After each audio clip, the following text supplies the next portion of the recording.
హేతువు అడుగు ప్రతివానికిని సాత్వికముతోను భయముతోను సమాధానము చెప్పుటకు ఎల్లప్పుడూ సిద్ధముగా ఉండి మీ హృదయముల యందు క్రీస్తును ప్రభువుగా ప్రతిష్ఠించుడి. అప్పుడు మీరు దేని విషయమై దుర్మార్గులని దూషింపబడుతారో దాని విషయమై క్రీస్తునందున్న మీ సత్ప్రవర్తన మీద అపనింద వేయువారు సిగ్గుపడతారు.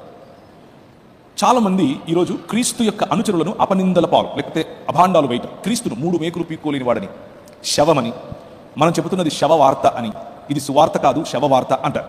కొందరు మనల్ని రైస్ క్రిస్టియన్స్ అంటారు, ఇంకొందరు జాకెట్ క్రైస్తవులు అంటారు, ఇంకొందరు వేరు పదాలతో వేరు రకాలుగా మనల్ని పిలుస్తారు. పిలవటానికి గల కారణం మీకు తెలుసు. అప్పుడప్పుడు క్రైస్తవ సమాజం నుంచి కూడా ఇవ్వాల్సినటువంటి బెస్ట్ ఎగ్జాంపుల్స్ రావు, కాబట్టి వాళ్ళని చూసి అలా అంటారు. కానీ దేవుని వాక్యం ఏం చెప్తుంది అంటే, శ్రేష్టమైనటువంటి ఈ మార్గం, నిజమైన మానవత అనేటటువంటి ఈ మార్గం, ఆ మార్గానికి మనకున్నటువంటి నిరీక్షణ, ఆ నిరీక్షణకు హేతువు ఇవ్వాలి. హేతువు అడిగినప్పుడు చెప్పాలి, దానికి సరైన ప్రిపరేషన్ ఉండాలి. సో యువతులు మీరు తెలుసుకోవాల్సినటువంటి, మీకు ఆల్రెడీ తెలిసిన మళ్ళీ గుర్తుంచుకోవాల్సినటువంటి విషయం, క్రీస్తు అనంటే అభిషిక్తుడు.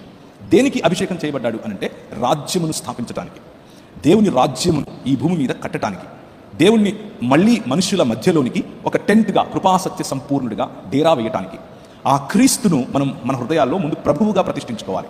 మత నాయకుడిగా కాదు, మతం స్థాపించిన వ్యక్తిగా కాదు, కేవలం భక్తి శ్రద్ధలు చూపించే దేవుడిగా మాత్రమే కాదు.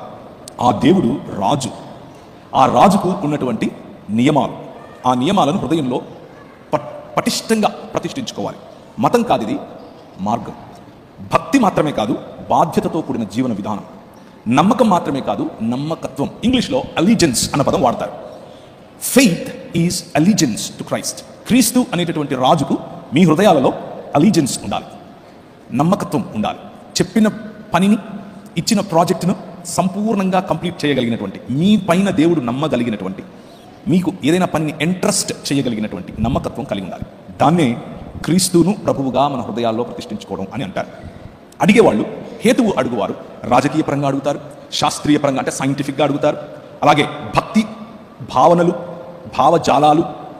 భావజాలాలను మనసులో ఉంచుకొని అడుగుతారు. ఆ భావజాలాలను మనం అర్థం చేసుకోవాలి. ఆ భావజాలాన్ని అర్థం చేసుకున్నప్పుడు మన భావజాలాన్ని ప్రజలకు చెప్పగలుగుతాం. అలాగే ప్రపంచ దృక్పథాలు, జీవన విధానాలు, వేరువేరుగా ఉన్నటువంటి సంస్కృతులు, ఆ సంస్కృతులలో నుండి ప్రశ్నలు వస్తాయి. ప్రశ్నలు వచ్చినప్పుడు మనం దేవుని వాక్యము అనేటటువంటి దృక్పథంలో మనం సమాధానం చెప్పాలి.